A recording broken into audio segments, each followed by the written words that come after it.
about kidnappings, terrorism, armed robberies, whether on the news or people we know. So really and truly, why is it so difficult to handle? I can tell you from experience. In 2010, my mother was kidnapped in her room in the village. And ever since then, she hasn't been able to go back to the village. And it's even worse now. We can't even visit my village without a truck of soldiers or police. And fast forward, my sister was also kidnapped in 2013 in Port Harcourt.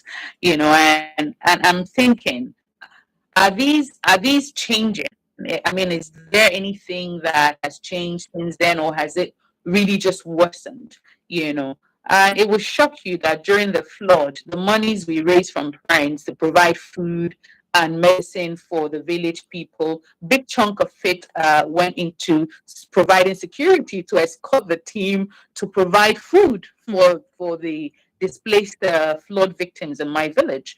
So, firstly, the issue of poverty. About 40% of Nigerians live below the poverty line, and this is reality. I heard what the president said today, and it's very hopeful. Speech is one thing, and then implementation is a big deal. Nigeria has, uh, if you're talking about strategies, we have all documentation towards that, but the implementation is, it's very, very key.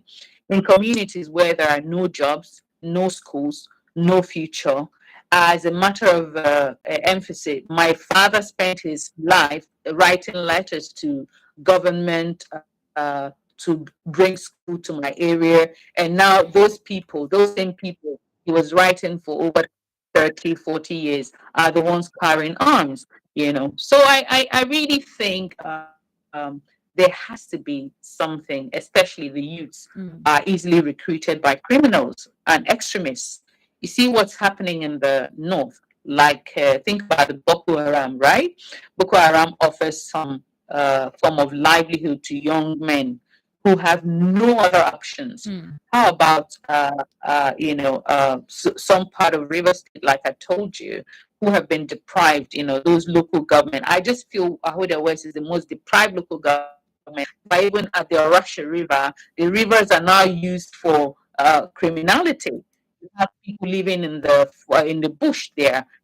Having their livelihood and everything operating from the bush. They're not letting people go, and it's real. It's not stories. It's not. It's our reality. And so when we think about all these kind of things, there is actually a place that we must visit, which is corruption. Many of us have heard stories about monies meant for security being diverted. This leaves our soldiers underpaid, our police under-equipped, and our borders porous. As a private security practitioner, I see how this impacts the safety of both businesses and citizens. I witness that every day. And the sheer size of Nigeria, our borders are vast and largely unprotected. And it's not, see, technology can help us so much. The smugglers and the terrorists have, taken over some of the border areas, and they move around with ease. There's also lack of coordination between these different arms of, living in a community where the police rarely show up. Police are meant to be in our communities. They're meant to live amongst the people. Now the police stations have all moved from the communities. So And that's right how. now, with I'm so hopeful that when we hear about the local government autonomy financially, we hope that translates to accountability. That people are able to give account of how the fund is used in these communities. Because without policing the communities properly and taking care of these communities properly, the overflow goes, to the other rural areas. So in retrospect, where you have no job prospects and where crime offer a way out, for many, this is unfortunately their reality. And it's something we need to address. We actually urgently need to address that. Thank you. Thank you very much, Buduka, for your thoughts on that one. Quite enlightening. Henry, let me come to you. In your view, we've talked about the insecurity or the security sector, we've talked about the education, we've talked about economy sector as well. And there is one thing that is present in all of this conversation. We have corruption, you know, as a limiting factor to the progress in all of these sectors. And my question to you on the show today is, how has Nigeria evolved politically and socially since gaining independence in 1960? Do you think corruption has also played a major role in Nigeria's growth since after independence? Yeah, thank you very much. So let me say that uh, there's no country in the world where there are no corrupt people. Um, it's in human nature to be corrupt. But what differentiates the countries that have been able to advance their economies and their countries from a country like Nigeria is that we have we have created a system whereby people get away with corrupt things. People can embezzle the entire monies of the state, an agency, the country, and they will get away with it. There's this impunity, and that's why I feel very strongly that corruption why is not the reason why we are where we are. It is just because we have created a system that allows everybody to do whatever they need to do and get away with it and still rub it in our eyes and our faces, and there's nothing we can do about it. So now, talking about how I've evolved, this country started on a very sound and promising note. I mean, we had some of the very some of the best minds in the world who were starting up the country at that time. Chief Obafemi Awolowo, Nnamdi Azikiwe, um, Alhaji Tafawa Balewa. Now, these people were when you read most of the speeches and the things they were saying during this time, they were even talking Africa. They were talking Africa. Yes, It appeared as if they were even far ahead of the time. And they were eloquent, they were intellectual, they also they had run their various regions to a level of success. But again, not no sooner had we started the independence journey than the military struck. And the military struck largely because, I mean, of course, they accused the democratic regime of corruption. And that's why we cannot remove and take away the role that the Western world has played also in keeping this country destabilized. Because, of course, the time will not permit me to talk about how they set up the country to fail when they were living in 1960. How they ensured that, for reasons best known to them, the most qualified was not allowed to rule the country, and then ensure that things went the way it went. But from that time, we now started having one military regime after the other. Each regime coming in will tell us, oh, that they did not like the corruption in the past regime. They bring sanity, and then they go ahead to do the same thing. So, in the space of probably 3 decades, I think we had maybe almost 10 military regimes, and they were going in and out, and the treasure of the country was being looted. But again, those years also were probably some of the best years Nigeria had in terms of our economy. Nigeria had a lot of money. There were some of the regimes that said the country has so much money, they are looking for how to spend it. Wow. There was the whole boom era during those times. I mean, I was reading a write-up about maybe 3 weeks ago about some of the ways Nigeria was spending, and for the very first time, I now understand. I mean, I was able to understand why Nigeria is being called the giant of Africa. Because I said it on some platforms when I was interviewed that I don't see why we are giant of Africa. But I think when I saw that write up and I saw the amount of money Nigeria had given, not even loan, go to some African countries where they were in trouble, what they did to South Africa, even to countries that are outside of Africa, when they had natural disasters, when they had crisis, what Nigeria did. Nigeria was just giving everybody money. Nigeria was the Father Christmas at that time, the 70s, the 80s. Nigeria was just helping everybody, giving everybody money. And it appeared that the infrastructural platform we started the independence with, we did not do anything to maintain it. We Mm. didn't do anything to Mm. keep improving on it.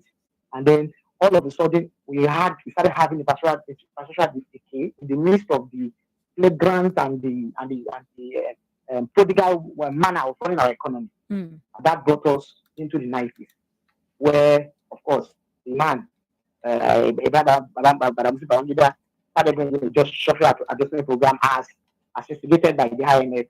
And then, of course, everything started going south. Mm. But you see, no matter how much we blame the West, also, we should not shy away from the fact that we were the architects of the downfall, because Mm. we could see clearly that greed was the order of the day. But again, one could also erase and then say, we drew a line in 1999 by the onset of democracy, and still we wanted to start from a clean slate. We wanted things to work, and good enough. We started well in 1999. The country was polarized, but of course the government that came in did everything to sort out some inter-ethnic and conflicts all across the country at that time. And we assembled, for me, as far as I'm concerned, since 1999, one of the best economic things we've ever had in the history of the country. And they were doing well. We saw, for the very first time, we started seeing a lot of sound technocrats in government running the economy. We got the debt relief from the Paris Club. The RSF Club account was working well. But again, what always happens to us is that instead of us to build institutions and systems that can make things work, we always have leaders who want to be projected as people who are at the forefront of doing what is right, rather than allow systems to do their job. For instance, today, if somebody becomes the head of NAFDAC, you will see a lot of activities. You will see maybe the person is active, trying to do everything like he does really do, and the rest, and so on and so forth. But again, you might be strong for 3 years or 4 years in the office. By the time you're out of the place, somebody else also comes and things start going down. I think rather than having strong people, strong men, we need strong institutions, such that those institutions become very difficult for a riffraff to get in. That's one. And even if a riffraff gets in, he cannot, or he or she cannot be able to do what they need to do. For instance, let me give you an instance. All right. There are some things today that if you do wrong in the country, the police in the Nigerian police force should not be waiting to receive order from above. It should be automatic. You break the law. You shouldn't care whether you are the son of the president, or you are affiliated, or you are in the winning party, you should be arrested immediately. But because we still have institutional defaults where the police force will be wondering, should we go for him or not? We have directive to go for him or not. And so everybody wants a directive, and that for me is the bane of our institutional problem. And it comes across. You go to the EFCC, you go to everybody's looking to get a clear a signal to go ahead to do their job that the constitution has authorized them to do. And for me, it's an issue. And until we get to a situation where our institutions are so strong that we can bind even the most powerful people among us, then we have not started advancing yet. And you will have seen some countries now that they have been able to jail former presidents. Yes. I mean, to make them account for the things they did wrong. Nigeria has not been able to do it yet. I mean, we likely have former leaders who are bigger than the country. Whether we like it or not, they are bigger than the country. So you look at the 1999 Obuta panel, reconciliation panel that was set up. Former presidents refused to show up. Ibrahim Badamsi Babangida, Abdulsalam Abubakar, many people refused to show up at the panel. And the panel was likely going to be a reconciliatory one. There was no prosecution there. So just come and account for the crisis that happened under the military era, so that the country could move on. They don't come. They don't show up there, except for the then president then. President Obama, they all came up there. And so that tells you, today you see them, once you're a president, once you mess up the country while you're a president, you become a saint out of office. Nobody can touch you. I mean, they can go after your ministers, they can go after some of the people you appointed, they can go after your sitting governor, but nothing touches you. As I begin to round up, the alarming thing now, why everybody should be seriously worried for the country, is that if we felt that we were building something from 1999, whatever we have built has already collapsed as I speak now.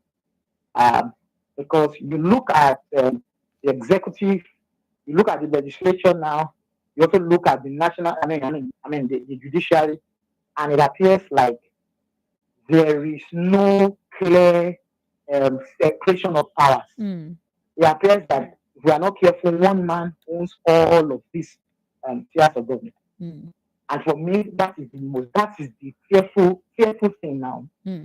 Where you have somebody who is being confirmed as a judge. You have politicians stooping to celebrate with a judge because a judge was appointed. I never thought I would ever see something like that in this country, but we are there now.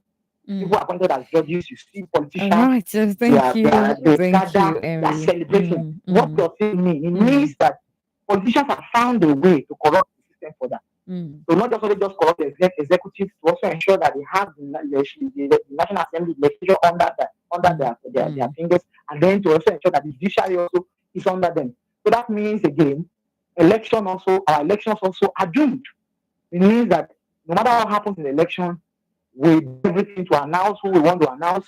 By the time we announce it, just go to court. And when you get to court, you meet us there. That's where we are. Right. And then you cannot talk about how that evolved without talking about the quality of our elections. Thank you very much, Harry. What makes democracy is that the people are allowed to choose their leaders. Periodically. And for Nigeria, it's every 4 years. And if the system that is bringing this kind of leaders is flawed enough, then it means the kind of leaders that will be emerging from this system will be one that will cause serious damage to the country. And where we are now, it appears that our electoral process has taken a serious backtracking to the year 2007.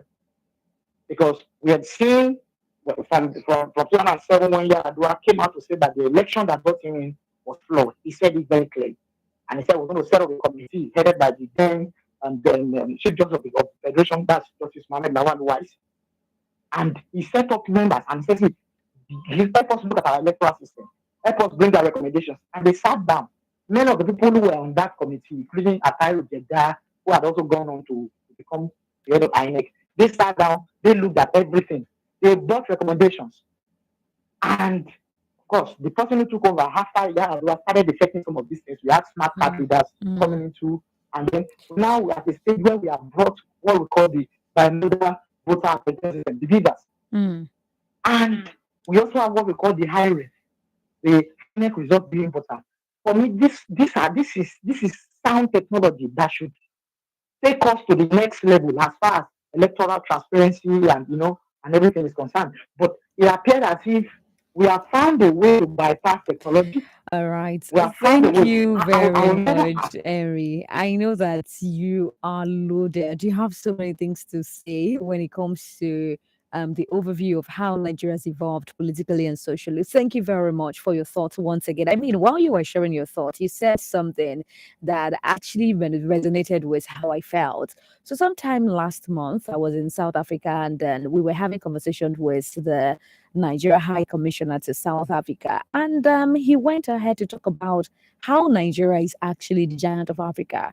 Just exactly what you said earlier on the show. He talked about how when in Nigeria, because I mean, the conversations amongst people would always be, why is it that Nigeria is taking credit for independence and the country that should actually be talking about struggle should be South Africa? And then he took our time to enlighten us that while we think Nigeria did not do anything, Nigeria contributed hugely to the independence of South Africa.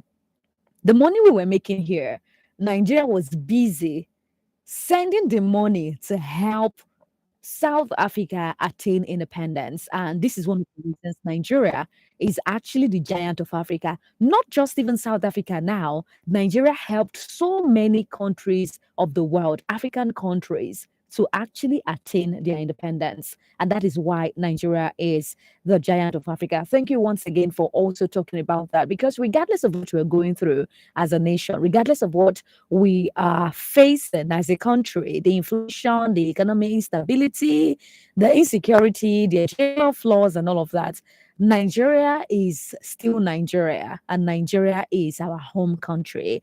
All right, this is 3 minutes past one from Women Radio 91.7, Nigeria's first and only radio station for women and their families. Today is Independence Day, October 1st, and yes, we are having conversations to commemorate the Independence Day celebration.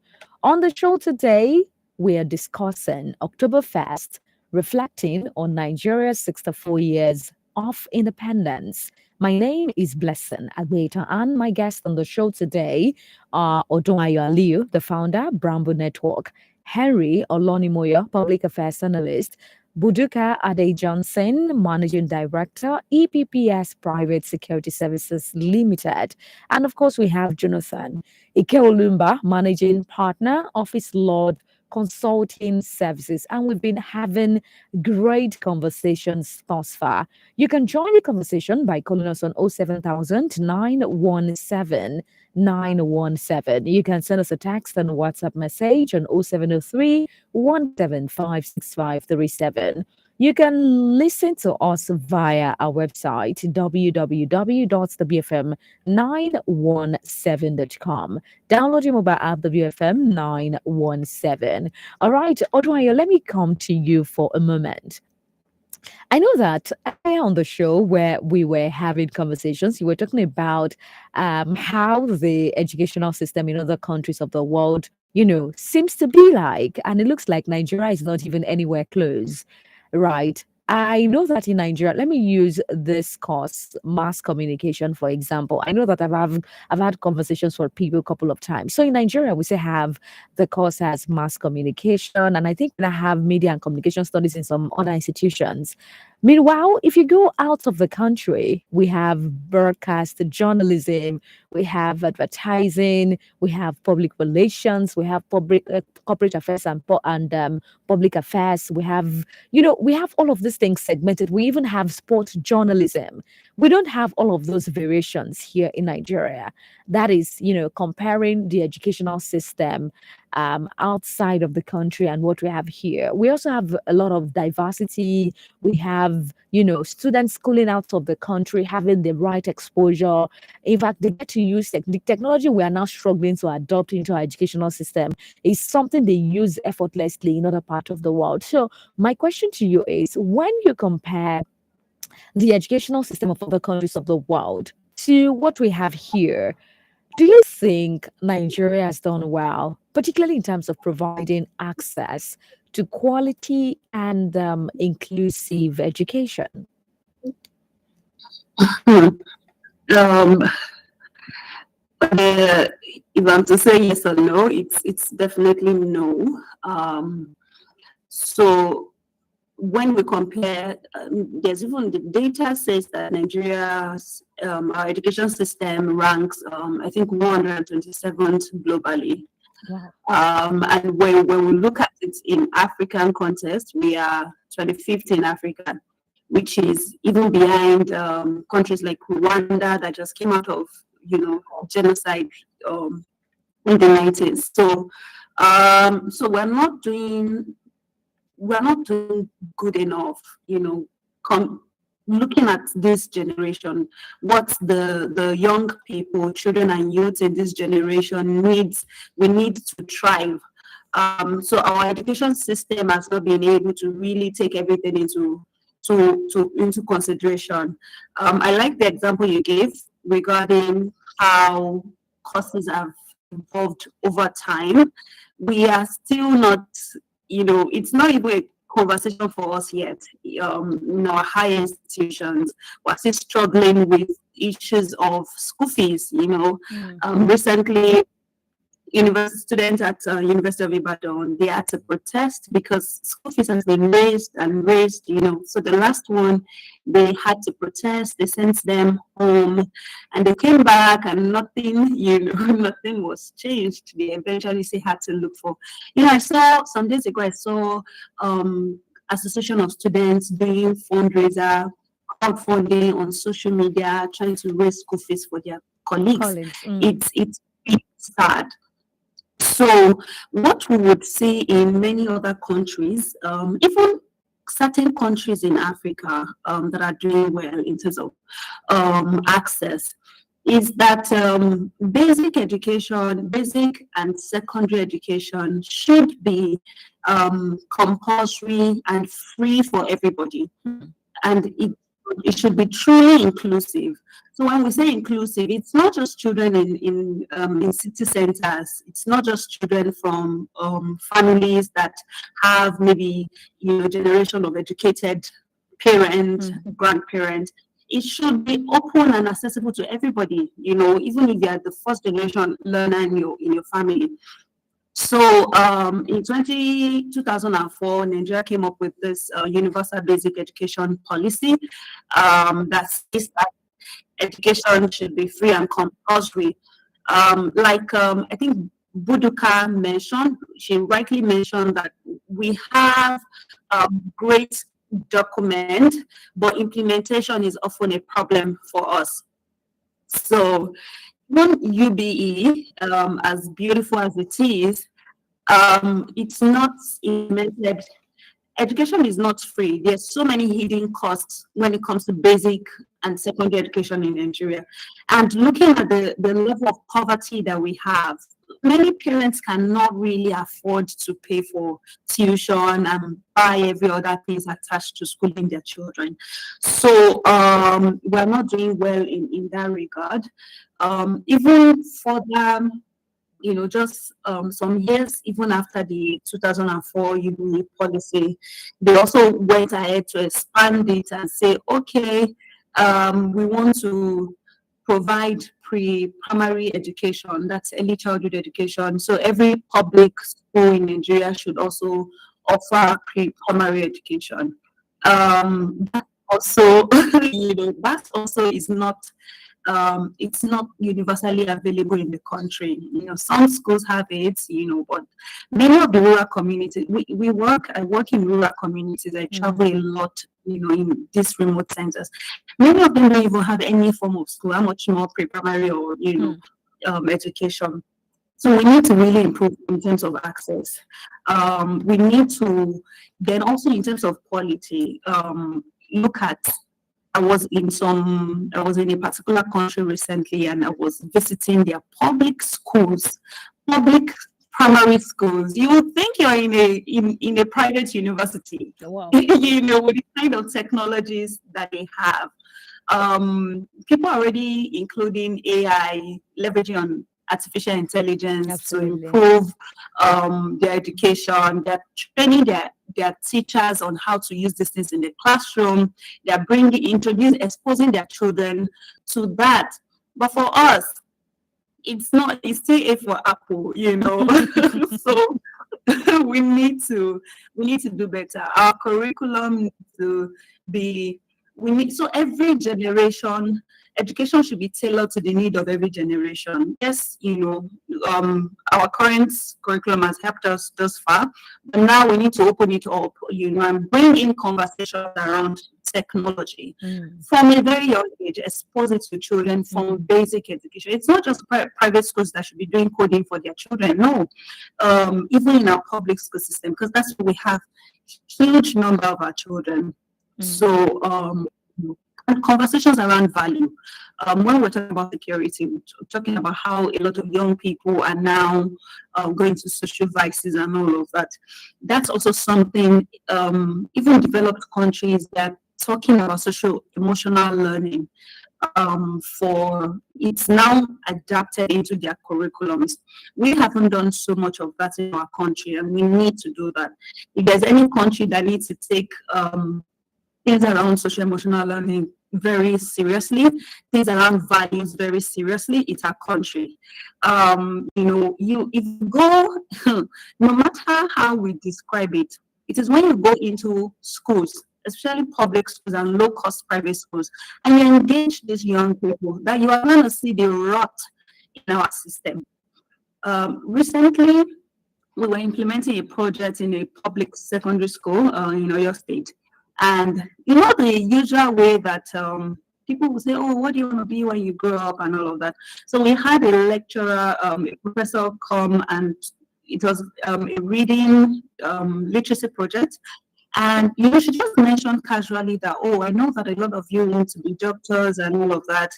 And she said, oh, how many of you want to be this when you grow up? Nobody raised their hand. I was even thinking, oh, probably they're thinking about, I mean, we have content creators and all of that now.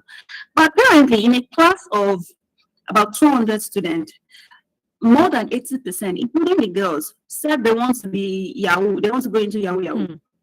Sad. So, Really like sad. boldly, they're saying boldly. They did not even give any regard to us. It's so sad. So we need to expand our curriculum to include conversations around this from a very young age. Raise our young people to be responsible citizens and people that can contribute to their community development, even globally. So that's another huge gap that we need to cover when we compare our system to other countries. All right, thank you very much, Oduwayo, for your thoughts on the show for today. Henry, let me come to you for a moment. We are in the Sorosuke era. How do you see the role of the youth in driving change and progress in Nigeria, particularly as the country moves forward? Hi, Eri. Please unmute your mic. Harry. Okay. 07. Yes, I'm with you. Yes, please. Yes, please. Did you get the question? I didn't get the question, please. All right. So I said, I mean, if we take a look at the conversation thus far, we've said so many things. Although I just talked about the need to groom our children or our student or the future leaders from now, introducing them to technology, introducing them to things that would occupy their mind before they get carried away by social voices and what have you. So I'm asking, we are in the era of Sorosuke. We have the Gen Zs. We have that, particular zeal that everybody wants to say something. The other time we had protest and we saw how youths, were on the streets to demand for their rights, to demand for good governance and whatever. So I'm asking, how do you see the role of the youth in driving change and progress in Nigeria, particularly as we move forward? This is the 64th year, and we're going to go forward from here on. So how do you see the role of the youth in driving change and progress in Nigeria as the country moves forward? Particularly, do you think that the youths are even ready to bring in that transformation? Because it looks like all hands have to be on deck to achieve that change that we truly desire. Over to you, Henry. Yes, thank you. Thank you very much. By saying the Nigerian youth, I want to define Nigerian youth as the set of people who are vibrant, who are well educated, who have very high standard of living, and who are competent to lead, either in politics, in education, in what have you, all across the sector. So by that definition, the Nigerian youth is already a danger, and it appears that there has now been a deliberate effort to keep the Nigerian youth completely demoralized, completely decapacitated, such that they are not able to make any sense of their own life, not talk of having value to the society. And it's clear that somebody is, some set of people are keeping the education. Because the idea of education is education should liberate people. Of course. You shouldn't make the education archaic. Every nation should adopt an educational system that provides direct answers to the challenges it's facing in medicine, in agriculture, in industrialization. Your education should be a direct answer. As people are coming from the educational system, they should be slotting directly into the larger society. But of course, we're far from that. But again, if you also look at the fact that there is a deliberate effort to impoverish the average Nigerian youth, there is. And we cannot hide from that. I mean, I was watching a program where Tony Elumelu was there, Dangote was there, and then the man who co-founded Stanbic IBTC, okay, Akedo Peter side, they were there. And Akedo Peter side was telling Elumelu that, see, when we were in our early 30s, in our late 20s, we had better opportunities than the average Nigerian now. I know the man had to say it. But then, but if you look at the way the country is, how much of opportunity do you have for the average young man to make sense of his own life? I mean, you can do a survey of people in their late 20s, early 30s, and find out how they're doing in their own financial space. And you now begin to have an idea about what the average Nigerian youth has been programmed to be. And that's why if we do not break through that chain, because I know in some of these things there are still some outliers, young people who are still trying to do what is best for themselves and the rest. If we do not break away from it, there is actually no way you would have a conglomerate of Nigerian youth who would then take the country to where it should be. Look at the people who fought for independence. So the kind of educational background that Falafel Maloa had, Azikwe had. Falafel Maloa was known as the golden voice. I mean, wonderful and eloquent speaker. These people were very sound. They had the best of education from even outside of the shores of the country. But you see today, where we currently are, and you know what Adra just said, the premium education has gone down. Nobody values education again because we have people now who are being elected to offices who have learned from the other with a facility. That's also something.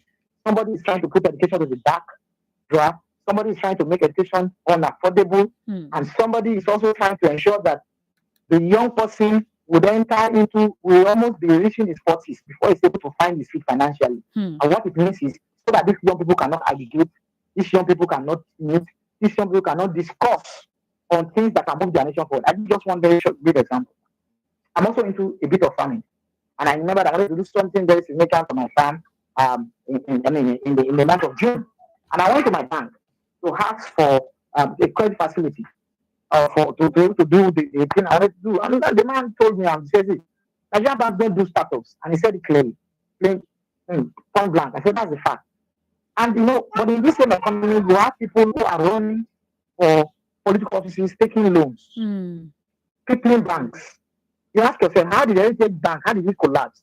Banks don't collapse on their own. People collapse banks. And mine just an example. There are many people who are trying to do things who have different in tech, in the tech world, in all other areas, education and the rest, but they have become incapacitated. They don't have the means, they don't have the funds to fly. And you say a country. So until we now have leadership that can put the young people on the front burner. Good today, the president said that he's setting up a 30-day confab for youth across the country. I said, we need more than confab if we are really, really serious about it. The young person, as soon as they are in their late 20s, even in some other countries, in their late teens, they must be able to start making ends meet for themselves. They must be able to aggregate resources together. Because it's when you are useful to yourself that you cannot be better and better positioned to be useful to the society. And until we get to that point, we are not going anywhere. Thank you. All right, thank you very, very much for that one. I do appreciate you. Jonathan, let me come to you for a moment as we, move towards the end of the program. What role do you believe government policy has played? I know you've said some things about that, but I would like to also get your thoughts. What role do you think government policy has played in shaping the economic landscape of Nigeria, both positively and negatively? I also want to ask you, what do you think is the way forward going on from here? All right. Again, confirm you can hear me because sometimes I want to be sure my network is strong. Yes, I can hear you absolutely. Okay. So government policies typically would always play a role in any country's economic landscape. But in the case of Nigeria, I can say positive and negative, right? Just so that we have a broad understanding. So let me touch a bit about positive. I think that the government, I listened to the president's speech today, and he spoke about 80% completion of some of the infrastructures that they intended to achieve 80% this year. I think those investments in infrastructure in itself too are also policy statements that they are making or policy implementation. The government has done quite some things around social safety nets. They've been targeting the vulnerable people, although we can have issues around the verifiability of some of those people in this safety net. I mean, there have been attempts at food subsidies. I know of projects where they've tried to do food subsidies, even subsidies on input items on agriculture. I know that there's been some things around even looking at the minimum wage. I'm not too sure if it has been paid, but I heard that they were supposed It to pay has for been September. approved. Yes. Yeah. There are quite a couple of also some economic reforms that the government and bills that have been signed. And the president spoke today about in the oil and gas sector to stimulate billions of dollars to come in as well too.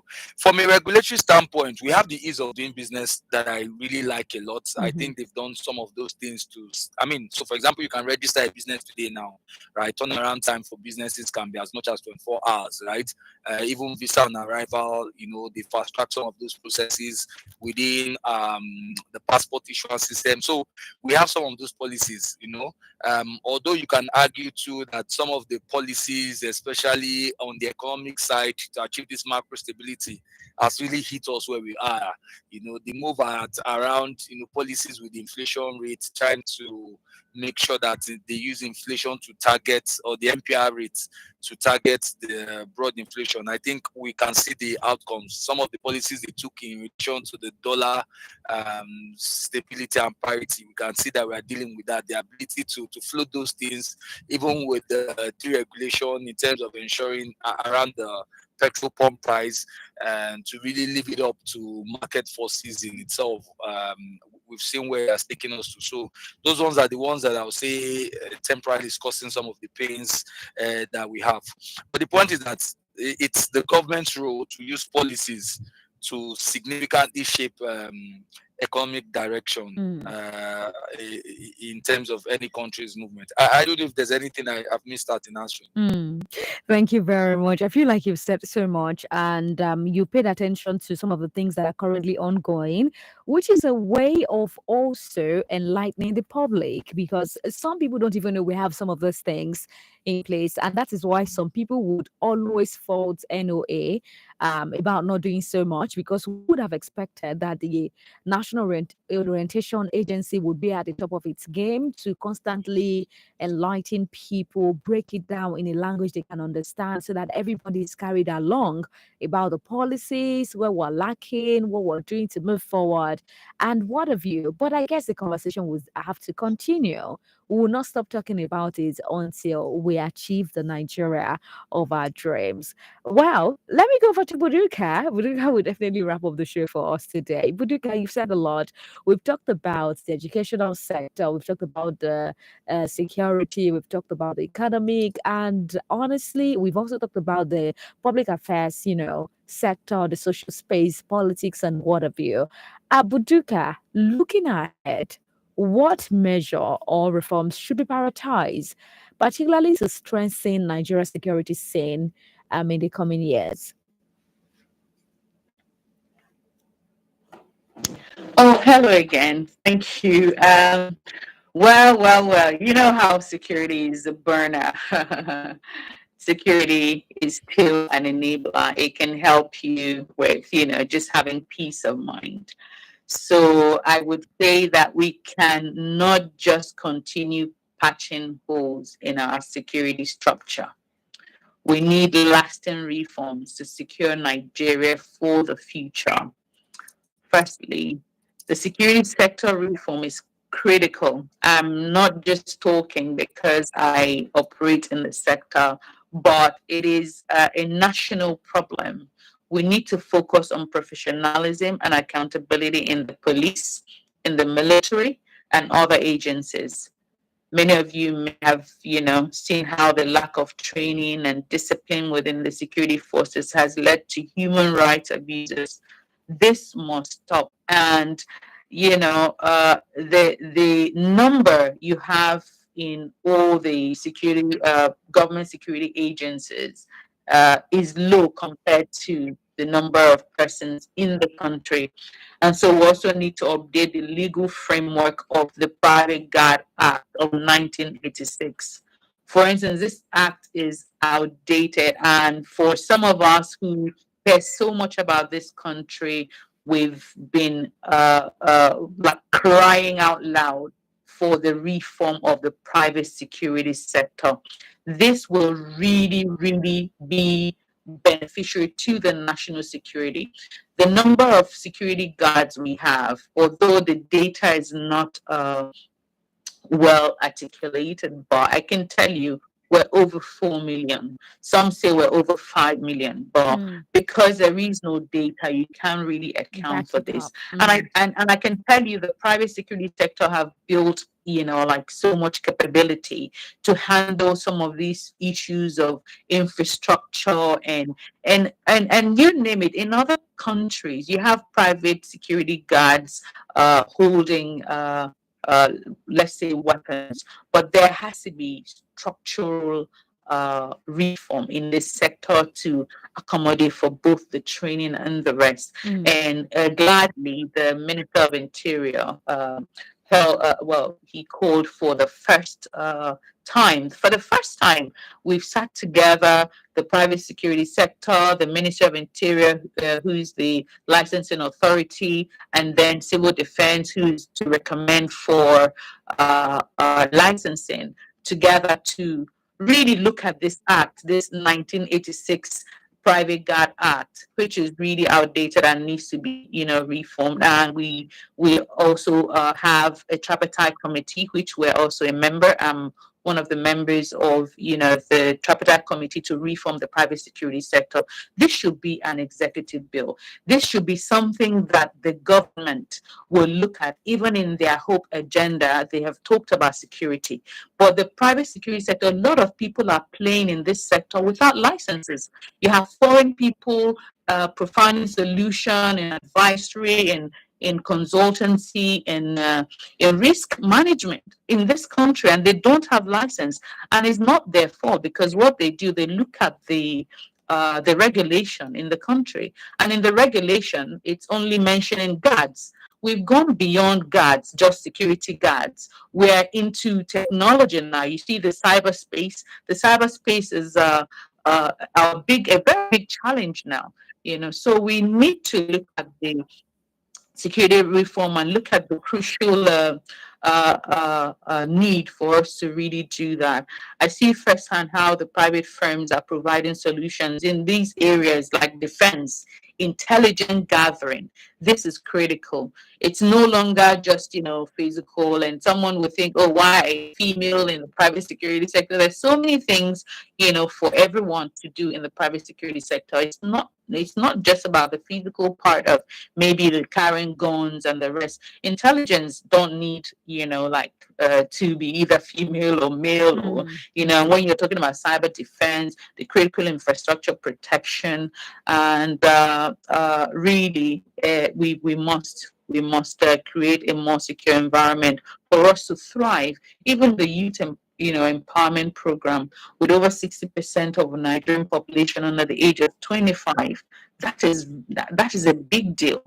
That is a very, very big deal. The youth, the population, and really, like one of the speakers talked about earlier, human development, very, very bad. In the 60s, 70s, and 80s, government provided for everything. But now, the youth have seen how their parents provide for everything. These were the things the government did for the older folks, so they're not used to government providing everything. And really, we have to go back to the drawing board to look at these things, because idle youth turn to crime, but empowered youth become part of the solution. And looking at it, the future of Nigeria, really, security depends on how we engage our youth today. We must engage our youth today.